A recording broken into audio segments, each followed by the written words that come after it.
अस्सलाम नाज़रीन, मैं हूं असद अली तूर अपने प्रोग्राम असद तूर अनसेंसर्ड में। आज हम आपको जो बड़ी खबर देंगे और तहलका खेज खबर देंगे वो जो स्मगलिंग रोकने के लिए जो इकदामात उठाए जा रहे हैं उसमें अब कुछ सियासतदानों और कुछ जर्नलों का नाम army chief general Asim Munir तक पहुंचाया गया है। ये कौन लोग हैं, कितने जर्नल हैं, ये सब कुछ आज हम आपको तहलका खेज इंकशाफात करेंगे। और देखिए, ये आपको मालूम है इस वक्त मुल्क में एक तो army chief general Asim Munir की इंस्ट्रक्शंस पर दो बड़े ऑपरेशन इस वक्त चल रहे हैं। एक जो उन्होंने ऐलान किया था कि डॉलर की जो स्मगलिंग है या ज़ख़ीरा अंदोज़ी है इसको कंट्रोल किया जाएगा और उसकी वजह से डॉलर की जो कीमत है वो नीचे लाई जाएगी, जबकि दूसरा उनका बिजली चोरी के ख़िलाफ़ ऑपरेशन जारी है। और तीसरा उन्होंने ऐलान कर रखा है कि वो ये स्मगलिंग रोकेंगे जो ईरानी पेट्रोल की हो रही है और दीगर जो पाकिस्तान में गाड़ियों की, बहुत सी चीज़ों की इस तरह से ईरान और अफ़गानिस्तान से इस वक्त स्मगलिंग जारी है। और अब जबकि ऐलान भी कर दिया गया है कि अफ़गान जो महाजरीन हैं उनको मुल्क से जाना होगा जो गैर कानूनी तौर पे और बग़ैर दस्तावेज़ात के पाकिस्तान में मुकीम हैं। इस साल ही नवंबर में, यानी कि आज से ठीक 27 दिन बाद इन लोगों को ज़बरदस्ती डिपोर्ट किया जाएगा, वरना उससे पहले की डेडलाइन है कि ये लोग खुद मुल्क से चले जाएं। ये तमाम इक़दामात को आपको देखना होगा एक बड़े तनाजुर में भी। तो देखिए, हम जो अब आज आपको बताने लगे हैं करप्शन के मामलात, ये हम आपको सिर्फ जैसे कह रहे हैं सिर्फ बलूचिस्तान के बता रहे हैं। ये टिप ऑफ द आइसबर्ग है, आप समझ लीजिए। और अदरवाइज आप सोचिए कि बाकी जगहों से कितनी केपी का जो अफ़गानिस्तान के साथ बॉर्डर लगता है उधर से कितनी पाकिस्तान में स्मगलिंग हो रही होगी और उसका वॉल्यूम क्या होगा। और इसी तरह आप सोचिए जो कराची और ये पोर्ट से इधर से जो स्मगलिंग हो रही होगी उसका स्केल क्या होगा। तो ये सब कुछ बहुत ही दिलचस्प और अहम है जिसके हम आपके सामने ये इंकशाफात करने जा रहे हैं। अगर आपको याद हो तो 2016 के में जो उस वक्त के आर्मी चीफ थे जनरल राहील शरीफ, उन्होंने एक 6 फौजी अफसरान को कोर्ट मार्शल करके सैक किया था, जिसमें एक तो उस वक्त के जो थे IGFC रहे हुए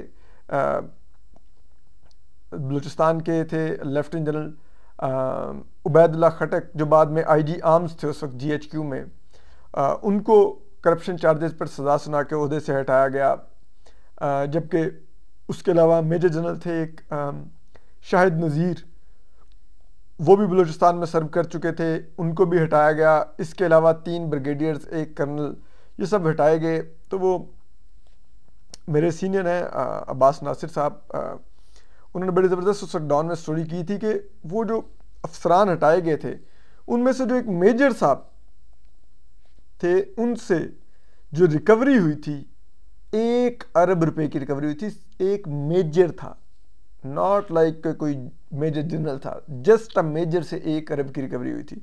तो आप सोचिए कि बाकी जो ब्रिगेडियर, कर्नल और मेजर जनरल और लेफ्टिनेंट जनरल जो उस दौर में सैक हुए थे करप्शन चार्जेस पर, उनसे कितने की रिकवरी हुई होगी। ये आप सोचिए कि बलूचिस्तान में करप्शन का लेवल क्या है। और वो जो मेजर साहब थे उनके बारे में कहते हैं कि बलूचिस्तान में सब जानते थे कि ब्रिगेडियर या ब्रिगेडियर रैंक से ऊपर का कोई भी अफसर जैसे ही बलूचिस्तान में पोस्टेड होता है तो ये मेजर साहब उसका घर विजिट किया करते थे। ब्रांड न्यू मॉडल की लैंड क्रूज़र उनके गैराज में खड़ी करके चाबी उनके टेबल पर रखा करते थे कि सर ये आपके लिए गिफ्ट है। तो इस लेवल की स्केल ऑफ करप्शन थी और वो पकड़ी इस तरह गई थी जो कि बाद में मज़ीद भी चीज़ें नई सामने आई हैं, वो ये है कि जो कि बड़ी ही दिलचस्प कहानी है कि जो बताया जाता है कि उनकी फैमिलियों ने आर्मी चीफ जनरल राहील शरीफ को ख़त लिखा था, जो एक कर्नल साहब और एक मेजर साहब उन लेफ्टिनेंट जनरल साहब के बेटे की फरारी की टेस्ट ड्राइव लेते हुए एक्सीडेंट में जाम बहक हो गए थे। तो उनकी फैमिलियों ने ख़त लिखा कि हमारे बच्चे इस एक्सीडेंट में शहीद हुए हैं। तो असल जो कहानी पता चल रही है वो उससे भी ज़्यादा दिलचस्प है। वो ये है कि जो अभी हम बताएंगे जो अभी दौर के जर्नल करप्शन भी, लेकिन हम उसके एक बड़े इंटरेस्टिंग जो आपके लिए बहुत ही फैसिनेटिंग पार्ट होगा कि ये जो कर्नल साहब और मेजर साहब शहीद हुए थे और ये टेस्ट ड्राइव ले रहे थे लेफ्टिनेंट जनरल साहब के बेटे की फरारी की। आप सोचिए लेफ्टिनेंट जनरल के पास कहाँ से इतना पैसा आया कि उनका बेटा फरारियाँ चला रहा था, ठीक है। और वो जो उन्होंने फरारी मंगवाई थी उसकी टेस्ट ड्राइव इन दोनों को कहा ले ली जाए, तो ये टेस्ट ड्राइव ले रहे थे, तो एक्सीडेंट हुआ तो दोनों जाँ बहक हो गए।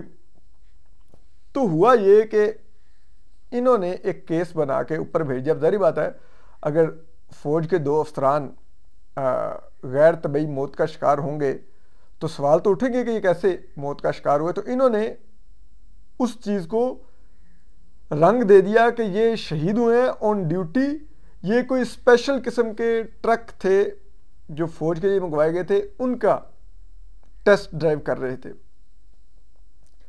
तो वो जब ख़त GHQ में आया और वो जो सारा पैकेज बन के आया, क्योंकि होता यह है कि फ़ौज के जो शहदा होते हैं, शहदा के लिए एक अलहदा पैकेज होता है जिसमें उनकी लाहिकीन के लिए पर्क्स ज़्यादा होते हैं, फाइनेंशियल एड ज़्यादा होती है और लाइफ टाइम एक पैकेज ज़्यादा होता है जो शहदा के बच्चों की केयर के लिए, शहदा की बेवा, माँ बाप और इन सब की केयर के लिए जो एक पूरा पैकेज दिया जाता है, वो जो कि वो डिज़र्व भी करते हैं। जो मुल्क के लिए जान दे, वाई नॉट, वो डिज़र्व करता है एक पैकेज, चाहे वो पुलिस का हो, चाहे वो कोई सिविलियन हो, चाहे वो हमारे फ़ौज का, हमारी माओ के बेटे हैं, कोई भी शहीद हो, तो their family deserve a package.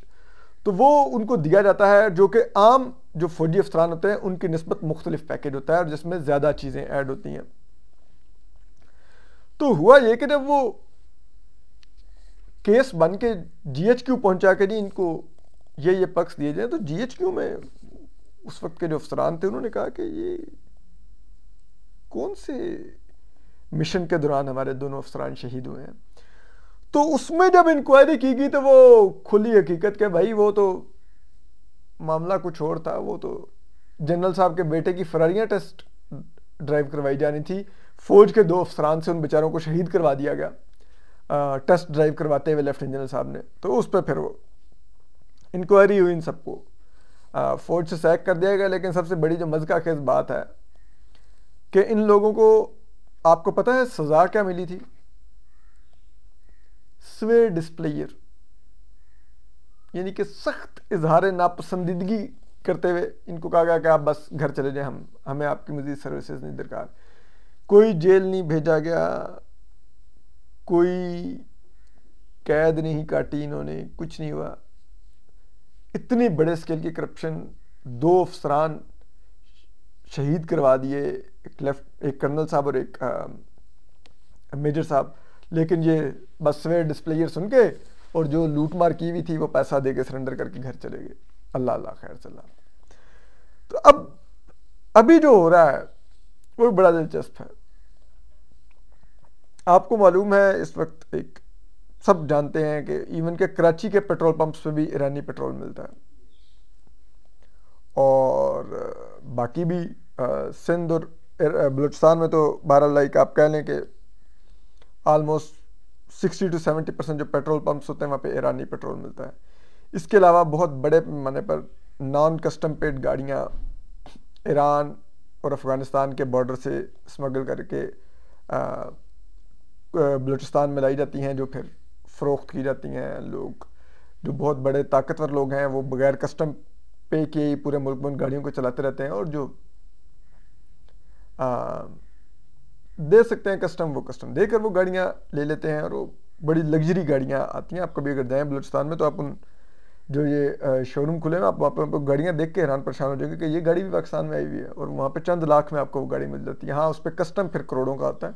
अगर आप वो करोड़ों का कस्टम अफोर्ड कर सकते हैं तो जाएं, चंद लाख में आपको बलूचिस्तान में brand new Mercedes, Bentley, Audi, range rover, land cruiser, like you can name any vehicle, और वो वहाँ पे आपको खड़ी मिलेगी।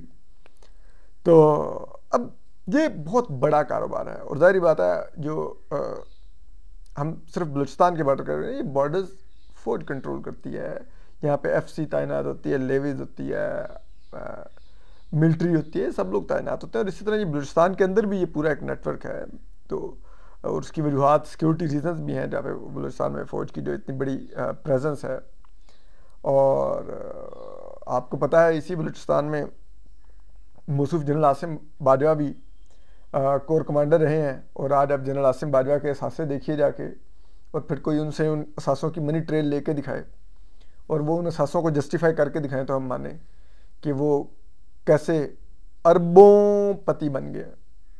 ठीक है, कि न्यूयॉर्क में भी, न्यूयॉर्क में नहीं, मेरे ख्याल में अमेरिका में किसी जगह पे उनकी बिल्डिंग्स भी हैं, कनाडा में भी इन्वेस्टमेंट्स हैं, पूरी दुनिया में पापा जॉन्स पिज़्ज़ा की चेन जो कि इंटरनेशनल चेन है वो उसकी मालिक हैं। कहाँ से इतना पैसा आया भाई, कोई नहीं पूछ सकता उनको। तो अब जबकि ये स्मगलिंग रोकने की बात चल पड़ी है, और आपको पता है वो जो शब्बर जैदी साहब हैं, उन्होंने भी इंकशाफ किया था कि उन्होंने जब बलूचिस्तान में स्मगलिंग के खिलाफ ऑपरेशन का किया और इसकी हौसला शिकनी के लिए इकदाम लिए FBI ने, तो उस वक्त के कोर कमांडर कोयटा जो थे, वो जिनके अंडर पूरा बलूचिस्तान आता है, वो शब्बर जैदी साहब के दफ्तर में खुद चले गए, इन पर्सन चले गए, एक लेफ्टिनेंट जनरल साहब, और उन्होंने जाके कहा शब्बर जैदी साहब को कि सर ये आप स्मगलिंग मत रोकिए, क्योंकि बलूचिस्तान में लोगों के पास ज़्यादा रोज़गार नहीं है, तो उनका रोज़गार लगा हुआ है, तो आप ये चलने दीजिए स्मगलिंग। बट अब जबकि ये फैसला किया गया है, और हमने समझते हैं बिल्कुल दुरुस्त फैसला है कि स्मगलिंग रुकनी चाहिए, उसके ऊपर जो ज़राए बताते हैं कि army chief general Asim Munir साहब को जो हुकाम ने ब्रीफिंग दी है, उसमें बताया गया है कि सालाना सिर्फ बलूचिस्तान में जो स्मगलिंग का हुजम है, उससे जो पैसा बनाया जाता है स्मगलिंग से, वो 40 अरब रुपए से जायद है। कितने? 40 अरब रुपए से जायद है। और उस जो 40 अरब रुपए से जायद की जो ये तमाम की तमाम जो स्मगलिंग हो रही है, इसमें कुछ जर्नैल और कुछ सियासतदान मुलव्विस हैं, ये उनको बताया गया है। अब हमको वो बताते हैं क्या। सियासतदानों के जो नाम है वो तो सादिक संजरानी साहब का नाम लिया जा रहा है, और जो साबिक वज़ीर आला बलूचिस्तान थे अब्दुल कुद्दूस बजिंजो साहब, उनका नाम लिया जा रहा है। अब अब्दुल कुद्दूस बजिंजो साहब, उनके ऊपर ये बताया जाता है कि वो तो ज़रा बताते हैं कि वो नशा करते हैं बहुत सख्त, और इतना नशा करते हैं कि वो सारा दिन अवेलेबल नहीं होते, और कहीं जाके शाम को उठते हैं, लेकिन वो मौसूफ बलूचिस्तान के वज़ीर आला रहे हैं। और उनके बारे में ये भी ज़रा इल्ज़ाम लगाते हैं कि उन्होंने बलूचिस्तान की वज़ारत आला ख़रीदी थी। कुछ लोग जनरल फैज़ हमीद का नाम लेते हैं, कुछ जनरल कमर बाजवा का नाम लेते हैं कि उनसे पता नहीं 1 के 3 अरब रुपया दे के वज़ारत आला ख़रीदी गई थी। ठीक है, और इसी तरह जो दूसरा नाम लिया जा रहा है वो मौसूफ चेयरमैन सेनेट सादिक संजरानी है। ये भी ज़रा बता रहे हैं कि बहुत ज़्यादा बड़े पैमाने पर वहाँ पे करप्शन और ये स्मगलिंग में इन्वॉल्व हैं। और आप देखिए ना, लाइक वो अकबर नतज़ई साहब की जो रिपोर्ट है, डॉन के एक्सेप्शनली आउटस्टैंडिंग रिपोर्टर हैं बलूचिस्तान से, कोयटा से, और उनकी जो लोक सुजाग पर रिपोर्ट पढ़ी है बहुत ही फैसिनेटिंग है, पढ़ने से ताल्लुक़ रखती है। वो भी बताते हैं कि किस तरह से ये सादिक संजरानी का राइज़ हुआ वहाँ पर। और भी आपने देखा इस्लामाबाद हाई कोर्ट में भी सादिक संजरानी का भाई राजिक संजरानी, वो इस्लामाबाद में 22वें ग्रेड के अफसर के बंगले पर मौसूफ रह रहे थे। ठीक है, वो उनको अलाट हुआ था। वो बाद में पता चला कि जी वो उसको जॉब कैसे मिली राजिक संजरानी को, तो वो जो आगाज़ हकूक़ बलूचिस्तान पैकेज दिया गया था वो आम बलोच नौजवानों तक तो नहीं पहुंचा। वो यही सरदारों ने अपने भाई बेटे लगवा लिए, उनमें नौकरियां बांट दी। ठीक है, उसने सादिक संजरानी ने अपना भाई राज़िक संजरानी उसमें अकोमोडेट करवा लिया।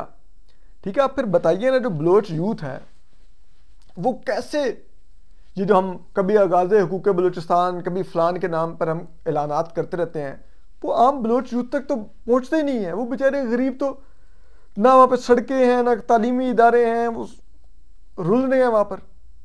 और ऊपर से उनको हमारी सिक्योरिटी एजेंसीज उठा उठा के भी लिए जा रही हैं, लापता किए जा रही हैं, उनकी फैमिलियाँ एक अलग अजियत से गुजर रही हैं। और ये जो चंद सरदार हैं जो कि मिलिट्री इस्टेब्लिशमेंट की जेब में है, ये करोड़ोंपति अरबोंपति हो जाते हैं। ये सैंडक का प्रोजेक्ट आया, ये जो रिकॉर्डिक और सारे सैंडक का जो प्रोजेक्ट है परे, उसके लिए संजरानी साहब ने रातों रात अपनी अल सादिक ट्रांसपोर्ट एंड गुड्स अपनी कंपनी लॉन्च कर दी ट्रांसपोर्ट की, उसमें पैसा बना रहे हैं। सब कुछ में ये लोग इन्वॉल्व हैं। और फिर मिलिट्री एस्टेब्लिशमेंट अगर इन्हीं सरदारों को सपोर्ट करती रहेगी, इन्हीं को पालती रहेगी, और वफाकी हुकूमत और बलूचिस्तान हुकूमत तो होती भी है बस, है ना, उनके पास तो कुछ होता नहीं, सारा कुछ तो मिलिट्री एस्टेब्लिशमेंट बलूचिस्तान में देखती है। तो फिर आम बलूच को हम कैसे उसके गिले शिकवे दूर करेंगे, उसके ग्रीवेंसेस एड्रेस करेंगे? लेकिन ये लोग हारे हैं, यशी है, मिलिट्री एस्टेब्लिशमेंट के साथ अलाइंड है, तो बस ठीक है, कोई इनको हाथ नहीं लगा सकता, जितने मर्जी अरबों बना लें, बल्कि वजारतें खरीदें बेचें, जो मर्जी करें।